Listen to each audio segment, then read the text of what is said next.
وضرب الله مثلا قرية كانت آمنة مطمئنة তাফসীর আকারে কথা বলবো ইনশাআল্লাহ। কোরআনের তাফসীর হবে কোরআন টু কোরআন দিয়ে। আল্লাহ পাক উদাহরণ দিচ্ছেন, দৃষ্টান্ত দিচ্ছেন, একটা উপমা পেশ করছেন আমাদের সামনে একটা গ্রামের। কিসের? সিরাজগঞ্জের এখানে যা আসলাম, এটা বড় সাড়ুটিয়া নাকি নাম দেখলাম, তাহলে এটা একটা গ্রাম। আপনি মনে করবেন এই গ্রাম সম্পর্কে আজকের আয়াত নাজিল হয়েছে, যদিও এটা নাজিল হয়েছে মক্কা। এই গ্রাম সম্পর্কে ১৫০০ বছর আগে নাজিল হওয়া আয়াতটা আমার যতটুকু জ্ঞান আল্লাহ কোরআন সম্পর্কে দিয়েছে আমি মিলিয়ে দেখলাম বাংলাদেশের একটা গ্রামের সাথে মিলে যাবে। এদেশে বহু গ্রামে যাওয়ার পরে দেখেছি সাইনবোর্ড লেখা থাকে আদর্শ গ্রাম। একটা গ্রাম আদর্শ এমনিতেই হয় না, 100% শিক্ষিত হওয়া লাগে। ওই গ্রামের ভেতরে যে সমস্ত কাজ কারবার গুলো মানবতা বিরোধী, শরীয়ত বিরোধী, ওইগুলো চলে না।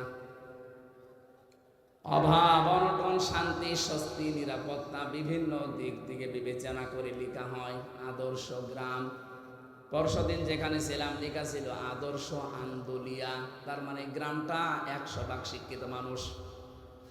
কোরআনে আল্লাহ যে আয়াতটা দিয়ে গ্রাম সম্পর্কে উপমা দিচ্ছেন, এই গ্রামটার নাম হচ্ছে বাক্কা। নাম কি? বাক্কা। এটা মক্কার প্রাচীন নাম। আল্লাহ পাক বলেন, ইন্না আউয়ালা বাইতি উযিআ লিন-নাসি লাল্লাযী বিবাক্কাতা মুবারাকা ওয়া হুদান লিল আলামিন। অবশ্যই এই পৃথিবীতে সর্বপ্রথম একটা ঘর প্রতিষ্ঠিত হয়েছে। প্রথম বানিয়েছে আল্লাহ ফেরেশতাদের দিয়ে, দ্বিতীয় বানিয়েছে হযরতে আদমকে দিয়ে, এরপরে বানিয়েছে হযরতে নূহকে দিয়ে, এরপরে বানিয়েছেন ইব্রাহিম আলাইহিস সালাম আর ইসমাইলকে দিয়ে।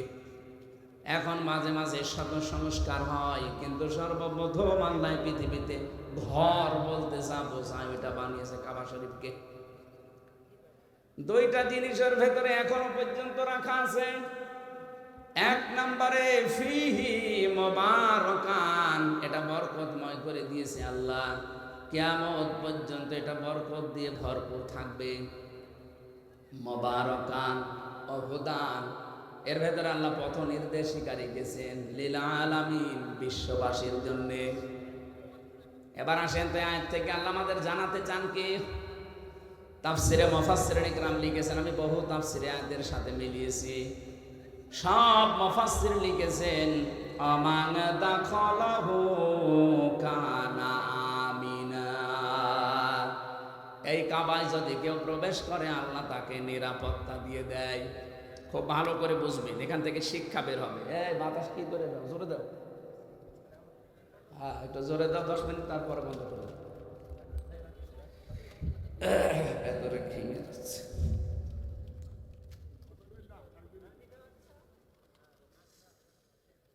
আল্লাহ পাক বলেন কাবার চত্বরে কেউ আসলে তাকে নিরাপত্তা দেওয়া হয়। আমার প্রশ্ন, এই বাংলাদেশ কি কাবা শরীফ? কথা বুঝে বললেন? এই দেশ তো আর কাবা শরীফ না। এখানে কাবা শরীফের কি আছে বলেন? কিছুই নেই না। মসজিদ আর কাবা আলাদা। কিয়ামতের দিন কাবা শরীফ শুধুমাত্র ইঞ্জিন হয়ে জান্নাতে যেতে থাকবে। ইঞ্জিনের সাথে যেমন বগি থাকে, তামাম দুনিয়ায় যত জায়গায় মসজিদ আছে, এই মসজিদে যারা সেজদা দেয় তাদেরকে প্যাসেঞ্জার করে ওর সাথে আল্লাহ বগি বানিয়ে দেবেন। আমি যদি এখন মসজিদ ভিত্তিক জীবন গঠন না করি, মসজিদের সাথে আমার যদি সম্পর্ক না থাকে, ওই দিন ওই বগির ভেতরে আমি উঠতেও পারবো না, জান্নাতেও যেতে পারবো না। কথা বলেন না কেন? বিশ্বনবী জানিয়েছেন কিয়ামতে যে কঠিন ভয়াবহ অবস্থা আল্লাহ বানাবে। মানুষ ঘামের ভেতর অনেকে হাবুডুবু খাবে। দুধের বাচ্চার কথা সন্তানের মা ভুলে যাবে। মহিলাদের এই দৃশ্য দেখার পরে পেট ফেটে সন্তান বের হয়ে যাবে। এত কঠিন অবস্থা আমি তৈরি করব, কিন্তু তো এর ভেতরে 7 প্রকার মানুষকে যে আমার আরশের ছায়ায় স্থান দেব, তার 4 নম্বরে তারা যাদের সব সময় মসজিদের সাথে অন্তর লটকানো থাকে। তার মানে নামাজে গেলে নামাজ শেষ হলে বের হতে মন চায় না, কিন্তু কর্মজীবনের জন্য বের হওয়া লাগে। যখনই কর্মজীবনে যায়, নামাজের সময় হলে আবারও যেন ছটফট করে আবার আল্লাহকে সেজদা দেওয়ার জন্য চলে আসে। এরকম মন যদি কারো তৈরি হয়, কিয়ামতের দিন ওই লোকটা আল্লাহর জান্নাতে আরশের ছায়ার তলে স্থান পাবে। মাছের কলিজা দিয়ে আল্লাহ তাকে খাবার খাওয়াবে। এবার আমি যে উদাহরণটা নিয়ে এসেছিলাম, এবার দেখেন তো, আল্লাহ পাক বলেন অমাং দাখালাহু কানা আমিনা। হে নবী, আমি কিন্তু কাবাকে নিরাপত্তা দিয়ে ঢেকে রেখেছি। আমাদের দেশটা যেহেতু কাবা না, এ দেশকে যদি কাবার মতো নিরাপত্তা দিতে হয়, কোরআনে কারিমে সূরা আনআম 7 নাম্বার পারা 17 নাম্বার পৃষ্ঠা 1ম নাম্বার লাইনের 82 নাম্বার আয়াতে দলিল দিয়েছেন। ওইটা যদি আমরা সত্যিই মেলাতে পারি, সারা পৃথিবী আমার এই বাংলাদেশের 56,000 বর্গ মাইল কাবার মতো শান্তি, স্বস্তি, নিরাপত্তা দিয়ে আল্লাহ ঢেকে দেবেন। কাবাকে নিরাপত্তা দিয়েছে কে? এ 56,000 বর্গ মাইল নিরাপত্তা দিতে পারে কে? আপনি বলেন না আমাদের র্যাব আছে। আরে ভাই, র্যাবেরই তো নিরাপত্তা লাগছিল কয়েকদিন আগে। কে? পুলিশ পর্যন্ত আপনার সিরাজগঞ্জে 14 জন না 13 জন মারা গেছে, পিটিয়ে মেরে ফেলেছে মানুষ। কুষ্টিয়াতে আমার বাড়ির আশপাশে অনেক পুলিশ ভাড়া থাকতো, কোথায় যে গেছে এখনো পর্যন্ত ফিরে আসেনি। ওরা জানে, ওর পরিবারও জানে না ও কোথায় আছে। পুলিশ পর্যন্ত নিরাপত্তা পায়নি ওই সময়। আল্লাহ পাক এবার কি জানিয়েছেন দেখেন, আপনার জীবনে মেলে কিনা। আল্লাযীনা আমানু ওয়া লাম ইয়ালবিসু ঈমানাহুম বিযুলমিন উলাইকা লাহুমুল আম ইলা আখিরি আয়াত। এখানে যারা আরবি বোঝে, উলাইকা এটা ইসমে ইশারা। আল্লাহ যেন এভাবে আঙ্গুল দিয়ে বাংলাদেশের দিকেই মনে হচ্ছে দেখাচ্ছে, এই কারণে দেশে কোরআন শরীফ আছে না? বলেন বলেন। যেখানে কোরআন আছে তাদেরকে দিয়ে আল্লাহ যেন ইঙ্গিত দিচ্ছেন, যারা ঈমান আনবে আর ঈমানের সাথে জুলুমকে মিশ্রণ করবে না। এখানে জুলুমের ব্যাখ্যায় লেখা আছে, জুলুম মানে শিরিক। জুলুম মানে কি?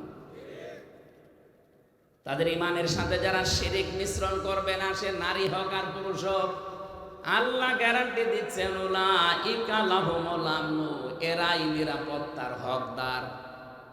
আল্লাহ যে নিরাপত্তা দেবে, কাদের দেবে? আল্লাহর হক তাদের উপরে নিরাপত্তা দেওয়া, যে মানুষগুলো তাদের ঈমানের সাথে জুলুম শিরিককে মিশ্রণ করবে না। আর যেটা সবচাইতে বেশি, বাংলাদেশ, ভারত আর পাকিস্তানে আমাদের ঈমান আছে, কিন্তু আমাদের ঈমানের সাথে শিরিক মিশ্রিত, আর আমাদের আমলের সাথে বেদাত মিশ্রিত। এই কথা বলেন না কেন? আখলিস দীনাকা ইয়াকফিকাল আমালুল কলিল। তোমার ঈমানটা খাঁটি করো, শিরিক মুক্ত করো।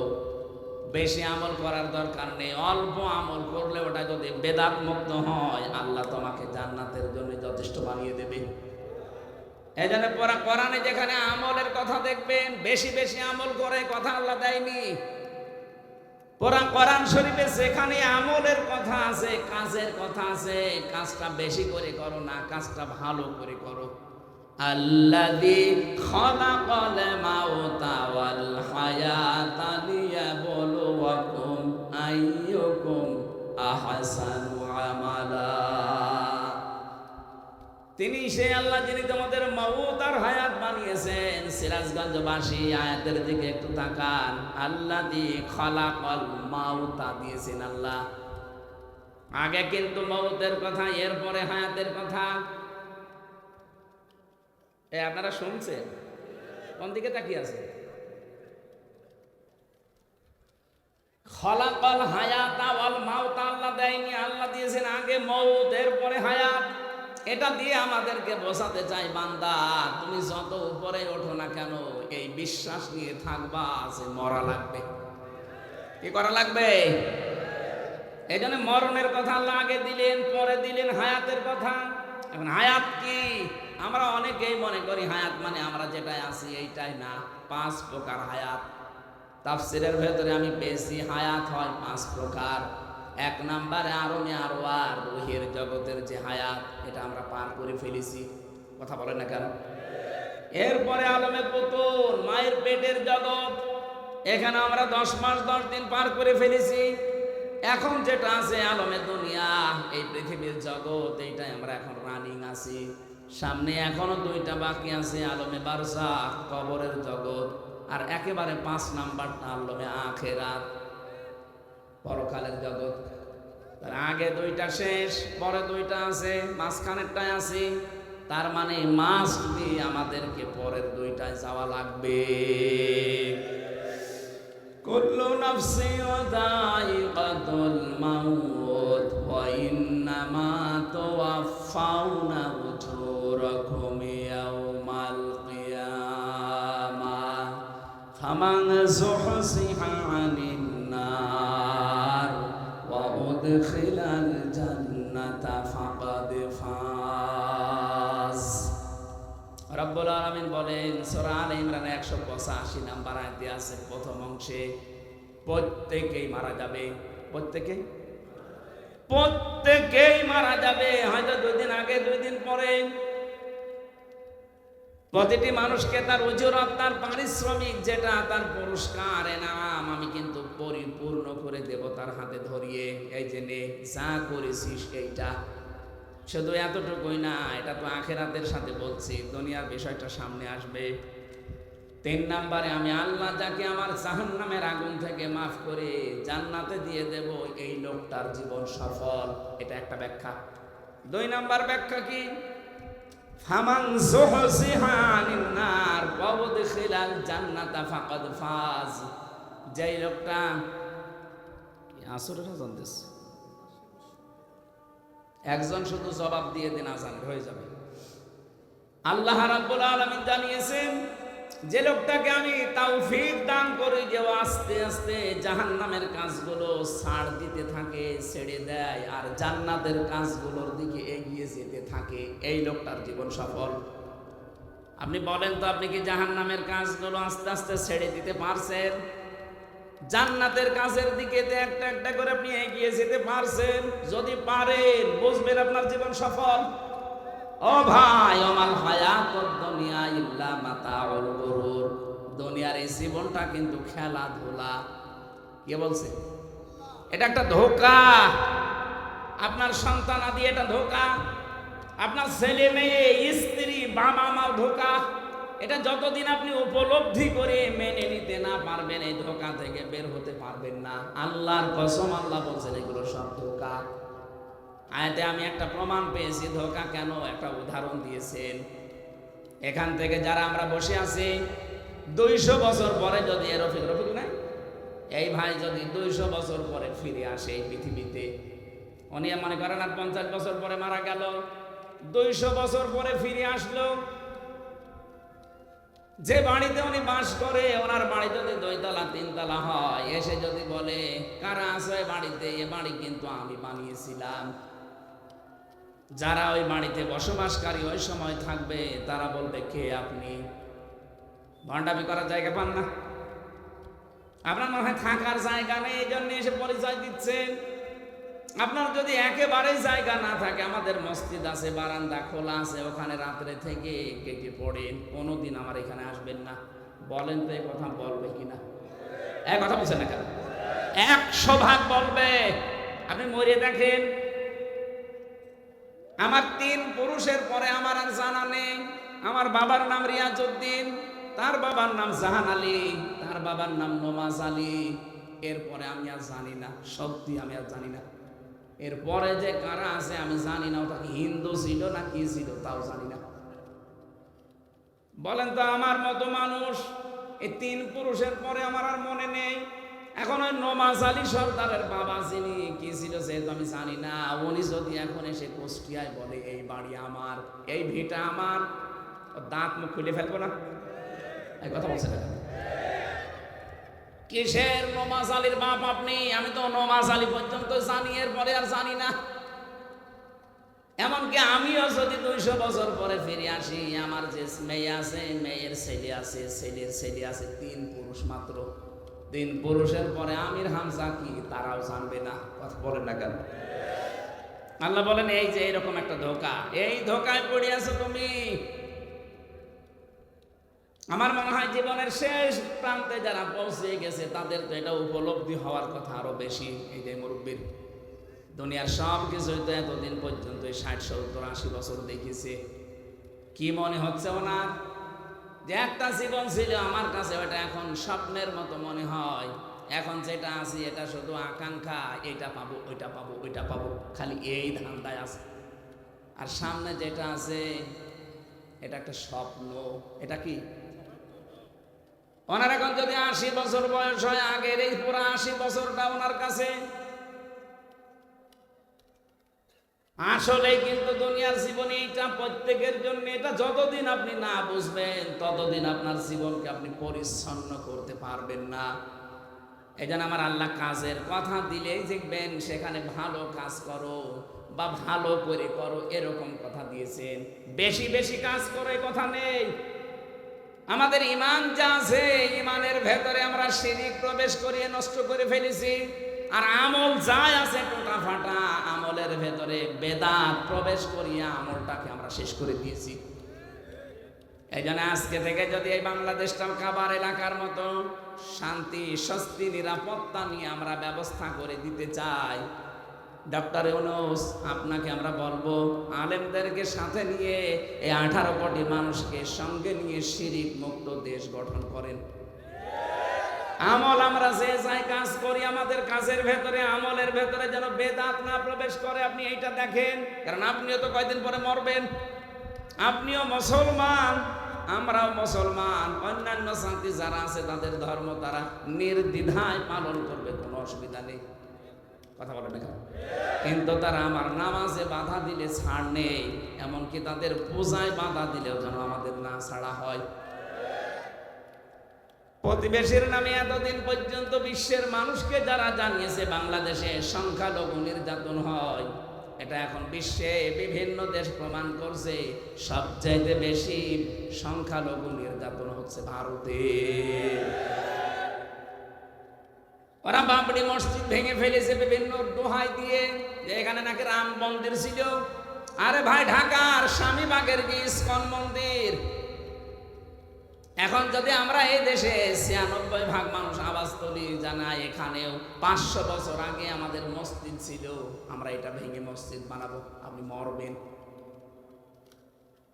আমাদের ধর্মে যেহেতু এটা শেখায়নি আমাদেরকে, লা ইকরাহা ফিদ্দীন, ধর্মে বাড়াবাড়ি নেই, আছে জোর জবরদস্তিও নেই।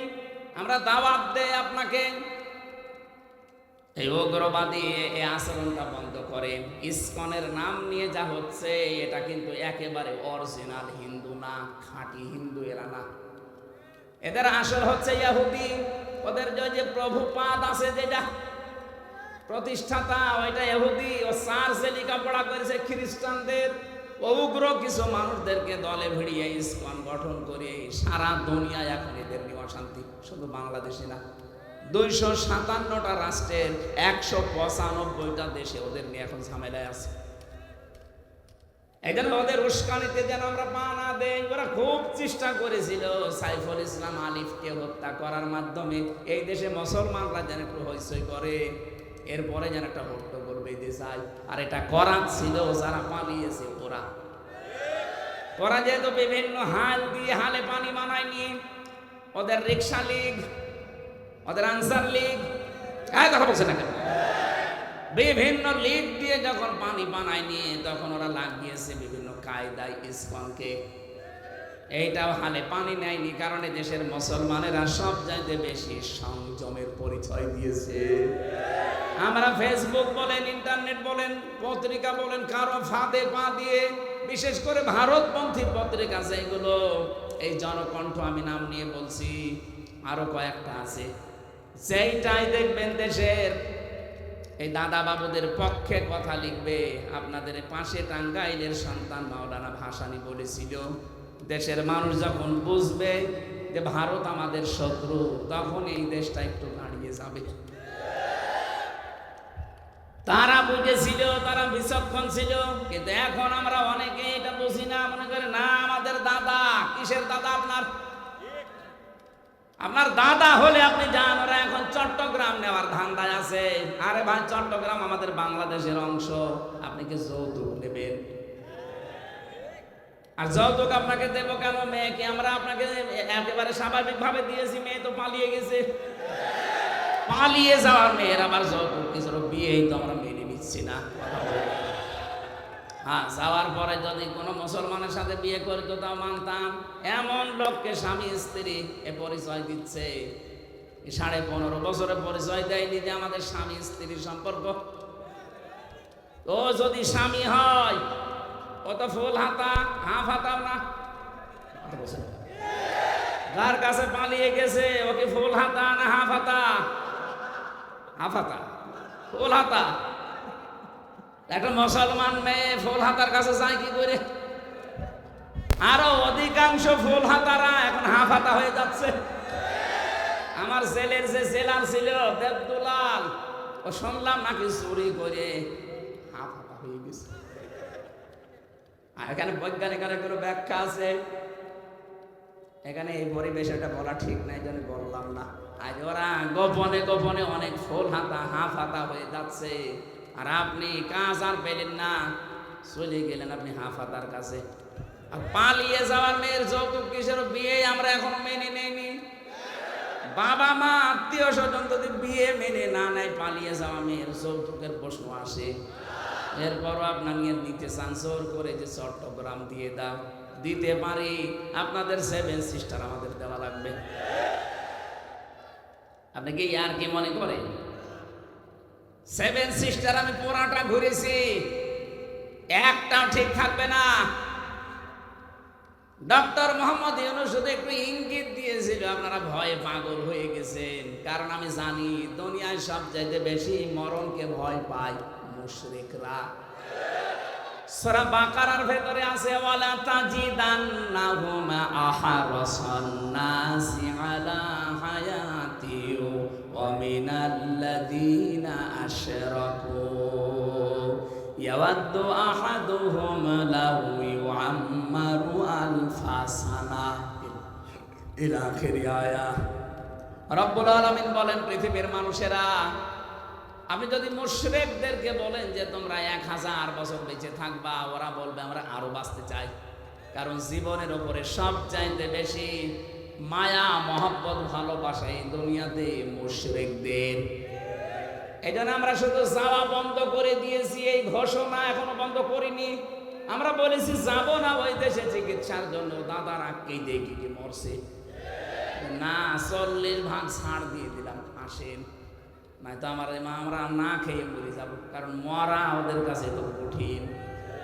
আর আমরা যারা মুসলিম তামাম দুনিয়ায় 200 কোটি, আমাদের মরণ কঠিন না, আমাদের মরণ হাদিয়া। আমরা বিশ্বাস করি দুনিয়ার এই নশ্বর পৃথিবী ছেড়ে যেতে পারলে আমার আল্লাহর বানানো জান্নাত রেডি হয়ে আছে। কাদের জন্যে? সূরা নাহাল, এটা 32 নম্বর আয়াতের তাফসিরে পাবেন, ভালো করে মিলাবেন এটা। আল্লাযীনা তাতাওয়াফাহুমুল মালাইকাতু তাইয়্যিবিনা ইয়াকুলুনা সালামুন আলাইকুম উদখুলুল জান্নাতা বিমা কুনতুম তা'মালুন। বলেন আল্লাহু আকবার। পৃথিবীর মানুষেরা যারা মরণের বিছানায় আছাড় খেয়ে পড়বে, এদের যদি এই যে তাইয়্যিবিনা আছে, আমি তাফসিরে দেখেছি তাইয়্যিবিনা মানে শুধু পোশাক পবিত্র, শুধু শরীর পবিত্র না, আপনার বিশ্বাস, আপনার আকীদা। এই যে আকীদা মানে আপনার ঈমান, এটার পবিত্রতা শিরিক থেকে, বেদাত থেকে আপনি করবেন। আপনার বিশ্বাস আপনি পবিত্র করবেন শিরিক থেকে, কুফরি থেকে। বিছানায় যখন পড়বেন, মরণের বিছানায় আছাড় খেয়ে, 1টা 2টা না, মালাইকা বহু বচন দিয়েছেন, নারী হোক আর পুরুষ হোক, লক্ষ লক্ষ ফেরেশতারা এসে ওয়েলকাম জানাবে, সালামুন আলাইকুম উদখুলুল জান্নাহ। প্রবেশ করো, ওই যে জান্নাত দেখা যাচ্ছে, এইটাই তো জীবনের সফলতা। চোখ বন্ধ হওয়ার সঙ্গে সঙ্গে যদি আমার বিশাল ঠিকানা যেটা জান্নাত, যার শুরু হয়ে গেছে কোনোদিন আর শেষ হবে না, এইটা যদি সত্যি আমরা দেখতে পাই, আমাদের জীবন সফল। কথা বলে না কেন? আল্লাহ পাক আমি যে আয়াত পড়েছিলাম এখানে কিন্তু এইটার সাথে যোগ সংযোগ আছে। অদারাবাল্লাহু মাসালান ক্বরিয়াতান কানাত আমিনাতাম মুতমাইন্না। কাবার মতো এই বাংলাদেশকে নিরাপত্তা দিতে চাইলে এক নম্বরে আমাদের কাজ হবে দেশে আমরা যেন শিরিক না করি, অন্তত আমরা যারা মুসলিম। কথা বলে না কেন? ব্যক্তি থেকে শুরু করে, পরিবার থেকে শুরু করে, সমাজ এবং রাষ্ট্রে শিরিক যেন না হয়। কারণ শিরিক হলে আল্লাহ এত বেশি রেগে যায়।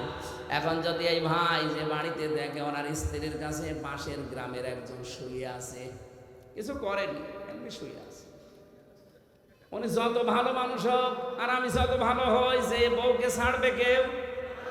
আমার মনে হয় যদি হাতে দাঁত থাকে এক কপি আলাদা করে ফেলবে আর বাংলায় গালি দেবে। আমি গালি দিতে পারলাম না। আপনি বলেন তো ওনার বউ উনি খালি কি করেছিলেন? কবুল। এতটুকু একটা শব্দ নিয়ে বাড়িতে নিয়ে আসলেন, তাও তো পুরা চাহিদা উনি পূরণ করতে পারেন না। কারণ মানুষের জীবনের পুরা চাহিদা পূরণ করা আল্লাহ বাদে সম্ভব। কথা বলে না কেন? ওনার বউকে উনি কোনোদিন অক্সিজেন দিয়েছে? কথা বলে না কেন? একটা মানুষ প্রতিদিন অক্সিজেন কিনে যদি বেঁচে থাকা লাগে, প্রত্যেক দিন কমপক্ষে 12,000 টাকার অক্সিজেন লাগবে ঘন্টায়। কত? আপনি হাসপাতালে গিয়ে খবর নেবেন, আমার সঠিক তথ্যটা মনে নেই, ঘন্টায় মনে হয় কমপক্ষে যারা অক্সিজেন নিয়ে বেঁচে থাকে, এভাবে 24টা ঘন্টা উনি তো অক্সিজেন বউকে কিনে দেয় না। হয়তো জীবন চলার জন্য আনুষঙ্গিক যা আছে ওইটা কিনে দিয়েছে, বাড়িতে থাকার একটা ব্যবস্থা করেছে। এতটুকুর জন্য যদি অন্য মানুষ ওনার স্ত্রীর কাছে থাকলে এত রেগে যায়, স্বামীর কাছে অন্য কোনো মহিলা থাকলে স্বামী স্ত্রী যদি রেগে যায়, আল্লাহ বলেন বীর্য থেকে শুরু করে এরফিক পর্যন্ত পুরাটাই আমি বানিয়েছি, কারো দায়িত্ব ছিল না। বীর্য থেকে শুরু করে চেয়ারে বসিয়ে রেখেছি, পুরাটাই আমি আল্লাহ। আমার মা বাবা শুধু বিছানায় ছিল, এতটুকু শেষ। বাকি যা করার আমি আল্লাহ করেছিলাম, নেই থেকে ধরে আমি চেয়ারে বসালাম হামজা। এখন যদি দেখি আমার সাথে তুই অন্য কাউকে যোগ করিস, তখন আমি আল্লাহ ওই স্বামী ওই স্ত্রীর মতো রেগে যাই। এই জন্য আল্লাহ কিন্তু রেগে যাবে শিরিক করলে। আপনি আর যাই করেন হয়তো আল্লাহ, কিন্তু শিরিক করলে কোনো মাপ নেই। এই জন্য শিরিক যারা করে তারা দেশকে গজবে ফেলে। 15.5 বছরে কিন্তু শিরিকের কারখানা তৈরি করেছিল, মূর্তি বানিয়ে। কত কোটি কোটি টাকা খরচ করে বানাবেন, কি হলো? এই যে গতকালকে সিরিয়া বিজয় হয়ে গেছে, যার মূর্তি ছিল এই বাশার, কি নাম যেন, বাশার আল আসাদ। এই শয়তানের মূর্তিগুলো এখন আমাদের যেমন ভেঙে ফেলেছিল ওটাও ভাঙতেছে। কি হলো আপনার? 15.5 বছরে কি করলেন? এতগুলো টাকা খরচ করে মূর্তি বানিয়ে, এত টাকা খরচ করেছিল এই পাথরের মূর্তি বানাতে। আমার কুষ্টিয়ায় যেটা ভেঙেছে, শয়তান এত শক্ত ভাঙা যাচ্ছিল না, শেষে এই বেগু দিয়ে এসে ভেঙেছে। সারা দেশের অবস্থা একদিনের ভেতরে সব শেষ, ওদেরটাও শেষ হচ্ছে। যেখানে যেখানে মূর্তির সংস্কৃতি, মুসলমানদের ঈমান যদি একটু জাগ্রত হয়, ওটা কিয়ামতের আগে আর থাকবে না। এজন্য আগামীতে যারা আসবেন, অনেকে ধান্দায় আছেন, আমরা আসি, আপনারাও যদি করেন, হয়তো 5 বছর থাকলেন, তারপরে জনগণ যখন জেগে উঠবে, আপনারটাও বুড়ি গঙ্গায় ফেলবে। কারণ মূর্তির এই সংস্কৃতি, এটা শিরিক। এটা কি শিরিক? করলে আল্লাহ নিরাপত্তা তুলে নেয়। এমনিতেই আমরা ঝামেলায় আছি সারা দুনিয়া এখন, বিশেষ করে আমাদের প্রতিবেশী। এরা এত মানে নিকৃষ্ট প্রতিবেশী আল্লাহ আমাদের দিয়েছে। খালি পাকিস্তান থেকে একটু চিনি এসেছে, ওদের মাথা খারাপ হয়ে গেছে। তুরস্ক থেকে একটু জিনিস আসে, ওদের মাথা খারাপ হয়ে যায়। চীন একটু সাপোর্ট দেওয়ার জন্য বলছে আমরা আছি, ওদের মাথা খারাপ হয়ে গেছে।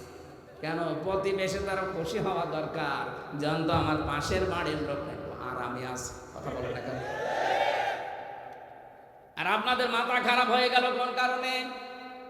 পাশে যতগুলো রাষ্ট্র, বিশেষ করে পাকিস্তান, আফগানিস্তান, নেপাল, ভুটান, চীন, মায়ানমার, একটার সাথে ওদের সম্পর্ক ভালো না।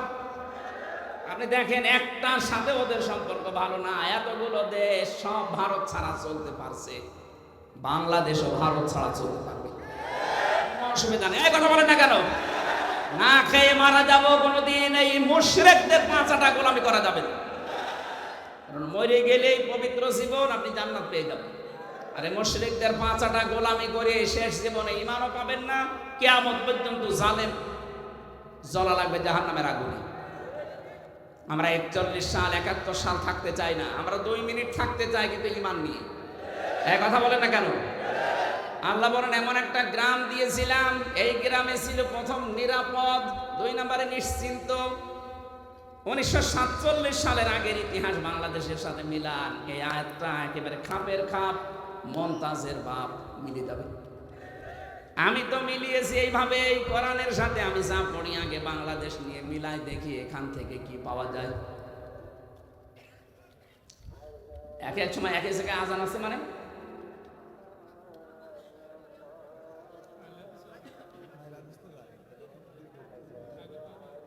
আইলে হাদিস হোক আর যাই হোক, আজান তো আমার মনে হয় এক সময় হওয়া দরকার। এটা ঠিক টাইম না? ঠিক আছে।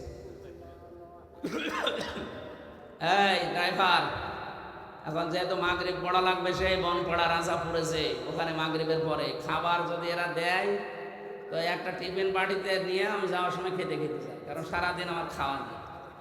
এখন লজ্জার খাতিরে কি বলবো, সময় তো পাবো না, কারণ দেখ 10 মিনিট হোটেল থেকে খাবার কিনবো, 10 মিনিটে 10 কিলো চলে যাবো।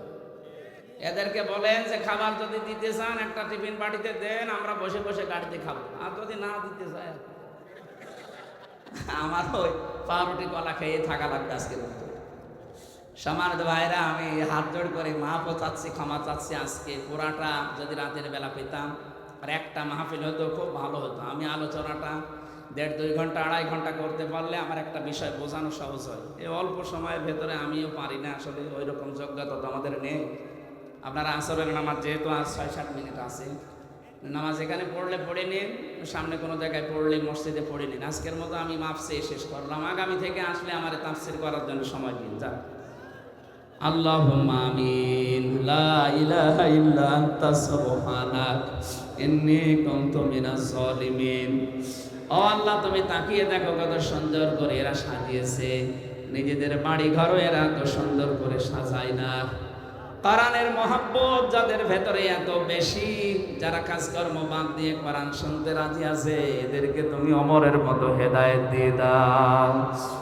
আজকের এই আয়োজনে যদি খুশি হয়ে থাকো, সওয়াবগুলো তুমি নবীজির রওজায় পৌঁছিয়ে দাও। দুনিয়ার মাটির নিচে যারা ঈমান নিয়ে ঘুমিয়ে আছে, আল্লাহ এদেরকে চিরতরে ক্ষমা করে দাও। বিশেষ করে মাহফিলের সম্মানিত সভাপতি, প্রধান অতিথি, বিশেষ অতিথি যাদের নাম দেখলাম, এদের মা বাবা যাদের কবরে আছে মাফ করে দাও। মা বাবা যাদের জীবিত আছে, আল্লাহ তুমি খেদমত করার তৌফিক দাও। আমার বাবার অপারেশন চলেছে, আজকে কেবল হাসপাতাল থেকে আমি বাড়িতে নিয়ে আসলাম। আমার বাবাকে তুমি সুস্থ করে দাও। তার কাছে থাকা, খেদমত করা, তার কথাবার্তা শোনার এখন সময়, কিন্তু দিনের এই কাজটা নিয়ে, মিশন নিয়ে বের হয়েছে, এই জন্য বাবাকে মাকে সময় দিতেও পারিনি। আল্লাহ আমারে মাফ করে দাও। আমার রফিকুল ভাই আজকের প্রধান অতিথি, আল্লাহ তার মা বাবাকে মাফ করে দাও। তার স্ত্রী সন্তান যেগুলো দিয়েছো সহি সালামতে রাখো। আল্লাহ যে ষড়যন্ত্র হচ্ছে মিডিয়ার মাধ্যমে, বিশেষ করে জনকণ্ঠ যা আরম্ভ করেছে আলেমদের বিরুদ্ধে, আল্লাহ এদের ষড়যন্ত্র ছিন্ন ভিন্ন করে দাও। আমাদের মনের ইমানের অবস্থা তো তুমি জানো। আল্লাহ মাজলুমের পেছনে যারা লেগেছে, এই মানুষগুলোকে তুমি ন্যাংটা করে দাও। আমরা দেখতে পাই যারা আমাদের পেছনে, আলেমদের পেছনে কথা বলে, ওদের চরিত্র কুকুরের চাইতেও খারাপ। এই মানুষগুলো এই মানুষের পেছনে লাগে, যারা মানুষ হয়ে মানুষের পেছনে লাগে, এরাগুলো তো অমানুষ, যারও সন্তান। আল্লাহ তুমি এদের থেকে, আলেমদেরকে, আমাদেরকে ষড়যন্ত্র থেকে বাঁচাও। মা বোন যারা বিভিন্ন জায়গায় আছে, এদেরকে খাদিজার মতো, আয়েশার মতো বানিয়ে দাও। এদের পেটে এমন সন্তান দান করো যেন আমাদের জন্য তারা দোয়া করে, রব্বির হামহুমা কামা রব্বায়ানি সাগীরা। লা হাওলা ওয়ালা কুওয়াতা ইল্লা বিল্লাহিল আলিয়্যিল আযীম। রব্বানা